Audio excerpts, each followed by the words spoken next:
Media preview East Bengal সম্পর্কে আজকের media preview করব একটু। আপনারা ম্যাচ প্রিভিউ শুনেছেন, মানে ম্যাচের পূর্বে মিডিয়া থেকে প্রিভিউ করে।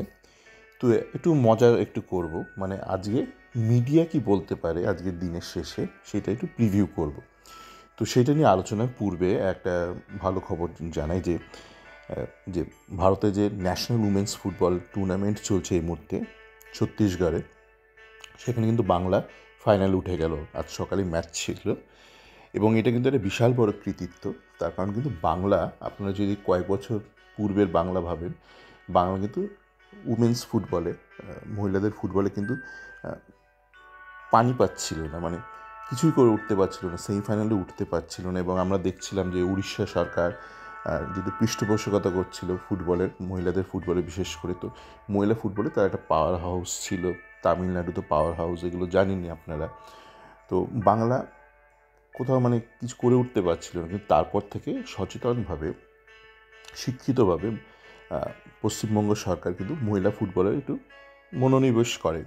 বিভিন্ন মানে একদম তৃণমূল স্তর থেকে শুরু করে গ্রাম বাংলায় কন্যাশ্রী কাপ এগুলো প্রবর্তন করে বা শুরু করে।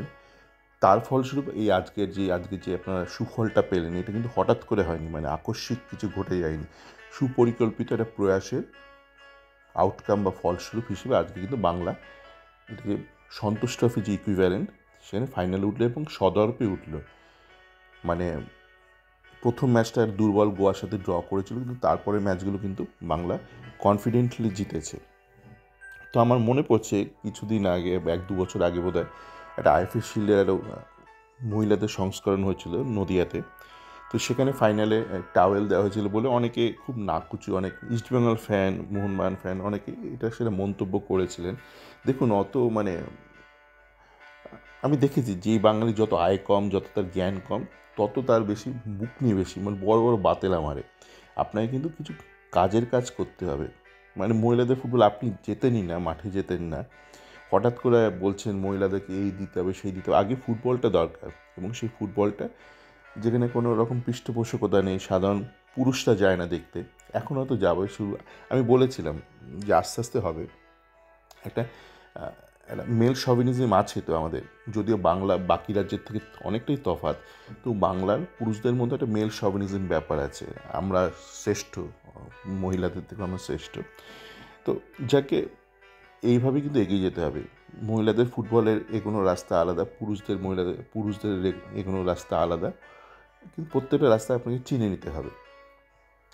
তো ভালো খবর। আচ্ছা, এর পরের যে খবরটা, মানে যেটা নিয়ে মূল আলোচনা, সেটার উৎস হচ্ছে, দেখলাম আজকে সকালে আজকালে লিখেছে, আজকাল সংবাদপত্রে লিখেছে যে ভেতরের খবর। আজকাল অনেক দিন ধরে একটু ভেতরের খবর রাখে। বলছে ভেতরের খবর হচ্ছে হিরোশির ম্যাচ ফিটাতে একটু সময় লাগবে। তো এইটা নিয়ে আমরা একটু পূর্বে আলোচনা করেছিলাম, যখন দেখলাম যে হিরোশিকে খুব কায়দা করে ওর ভিসা প্রসেসিংটা ডিলে করে দেওয়া হচ্ছে। কীভাবে ডিলে করা হলো, মানে সাধারণত আমরা জানি যে কোনো একটা ধরুন জরুরি একটা তলব পড়েছে, আপনি যে কোনো পেশাতেই থাকতে পারেন, হয়তো আইটিতে রয়েছেন, ভারতে রয়েছেন, একটা অনসাইটে যেতে হবে আপনাকে, ইউএসএ তবে ইউরোপে। তো তখন কি করা হয়, যদি খুব জরুরি তলব হয়, আপনার ভিসাটা তাড়াতাড়ি করে নেওয়া হয়। তারপর ধরুন আপনার ডিপেন্ডেন্ট, আপনার ধরুন আপনার পরিবার আপনার সাথে যাবে, তারটা একটু পরে করা হয়। মানে যেহেতু ভিসা প্রসেসিংয়ে যে অ্যাকচুয়াল ক্যান্ডিডেট, তারটাকে প্রায়োরিটি দেওয়া হয়। অনেক সময় ডিপেন্ডেন্টকে একসঙ্গে করে, অনেক সময় আলাদা করে করে, দেশ নির্ভর, আলাদা আলাদা ভিসা প্রসেসিং। কিন্তু মানে খুব তাড়া থাকলে যাকে যেতে হবে তারটা আগে করিয়ে দেয়, তারপর ধরুন কিছুদিন বাদে তার পরিবার গেল। এখানে আমরা দেখলাম হঠাৎ করে হিরোশি পুরো জাপানি পরিবারের ভিসা একসাথে তৈরি করা হচ্ছে, মানে প্রসেসটাকে টানা হচ্ছে। কেন টানা হচ্ছে, তো আমার প্ল্যাটফর্মে নিয়ে আলোচনা হয়েছিল। আমরা ভাবছিলাম যে বোধহয় শারীরিকভাবে সুস্থ নয়, এবার ওকে যদি নিয়ে চলে আসি, তারপর যদি লোকজন দেখে যে কালো কাপড়ের মধ্যে দিয়ে দেখে যে সুস্থ নয়, তো অনেক প্রশ্ন উঠবে যে কোন সিন্ডিকেট একে নিয়ে এলো, পুরনো সিন্ডিকেট মানে আলবিটো বিনোর সিন্ডিকেট নিতু, নাকি নতুন সিন্ডিকেট মানে অস্কার সিন্টোর সিন্ডিকেট, আর প্রশ্ন উঠবে। তো প্রশ্নটা তোলাটা যদি একটু বিলম্বিত করে দেওয়া যায়, তার একমাত্র উপায় হচ্ছে ওকে দেরি করে দেশে নিয়ে এসো, কলকাতায় একটু দেরি করে নিয়ে এসো। এখন যাকে কলকাতাতে নিয়ে চলে এসছে, এবার আমরা আজকে প্রিভিউ বলি।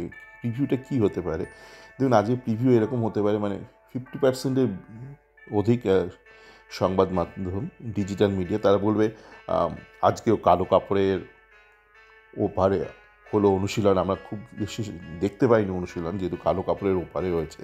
কিন্তু আমরা দেখলাম হিরোশি দারুণ দৌড়চ্ছে, হিরোশি দারুণ গোল করছে। আজকে ম্যাচ সিচুয়েশন খুব একটা হয়নি, কিন্তু হিরোশি প্রচুর গোল করেছে।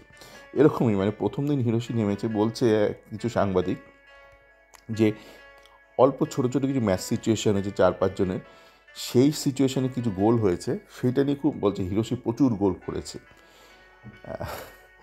তো এরকমই আমরা আশা করি আজকে শুনবো যে হিরোশি টকবক টকবক করে দৌড়চ্ছে না, কোনো কাফের কোনো সমস্যা নেই, দারুণ দৌড়াচ্ছে, দারুণ হেড দিচ্ছে। যদি আমরা দেখতে পাচ্ছি না কালো কাপড়ের ওপারে কী হচ্ছে, তবে আমরা কালো কাপড়ের ওপারে দেখতে না পেলেও আমরা এটা দেখতে পাচ্ছি যে সাউল ক্রেসপো কিন্তু দারুণ ম্যাচ ফিট। যদিও সাউল ক্রেসপোকে নামানো হবে না, এবার কেন নামানো হবে না, সাউল ক্রেসপোর বার্ষিক রিহ্যাব শুরু হয়ে গেছে, সেটা হচ্ছে আসল কারণ। কিন্তু আমরা যেটা বলবো, আমরা মিডিয়া আমরা যেটা বলবো তোমাদেরকে, তোমাদের দর্শকদের যেটা বলবো সেটা হচ্ছে যে কম্বিনেশনের খাতিরে মানে যেহেতু সিভিলকে নামাতে হবে ডিফেন্সে, তাই সাউল ক্রেসপোকে ম্যাচ খেলানো হবে না। যদি আসল কারণ হচ্ছে সাউল ক্রেসপো হয়তো এখন রিহ্যাব শুরু করে দিয়েছে, ও বছরে 1-2 ম্যাচ খেলে তারপর রিহ্যাব শুরু হয়ে যায়। আর রামসাঙ্গাকে নিয়ে আমরা একটু বলবো, রামসাঙ্গা রিহ্যাব এখনও চলছে। রামসাঙ্গার রিহ্যাব তবে থেকে শুরু হয়েছে যবে থেকে দর্শকরা জানতে পেরেছে যে কলকাতা ফুটবল লিগে জন্য রামসাঙ্গা ফিট নয়, মানে টেকনিক্যালি ফিট নয়, আমার পা থেকে বল টল ছিটকে যায়। যবে থেকে ব্যাপারটা জানাজানি হয়ে গেছে মানে সমাজের কাছে, সবার কাছে এটা গোচরে চলে এসছে, তবে থেকে রামসাঙ্গা কিন্তু একটা রিহ্যাব প্রসেসে চলে গেছে।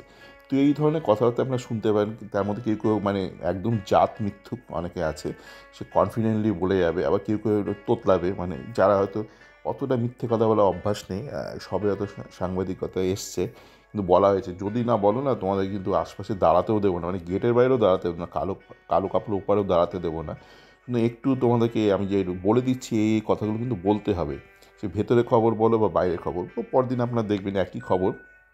মানে ডিজিটাল মিডিয়া যেটা বলছে যে আমরা কালো কাপড়ের উপরে দেখতে পাচ্ছি না, কিন্তু আমরা বুঝতে পারছি, পরদিন দেখবেন কিছু প্রিন্ট মিডিয়া বলবে একই খবর বলে, ভেতরে খবর আমরা জানতে পেরেছি যে হিরোশি কিন্তু প্রচুর দৌড়াদৌড়ি করছে, আর সাউল ক্রেসপো প্রচুর দৌড়াচ্ছে, যদিও কালো কাপড়ের উপরে হচ্ছে অনুশীলন, রামসাঙ্গার চলে যাচ্ছে এই রিহ্যাব।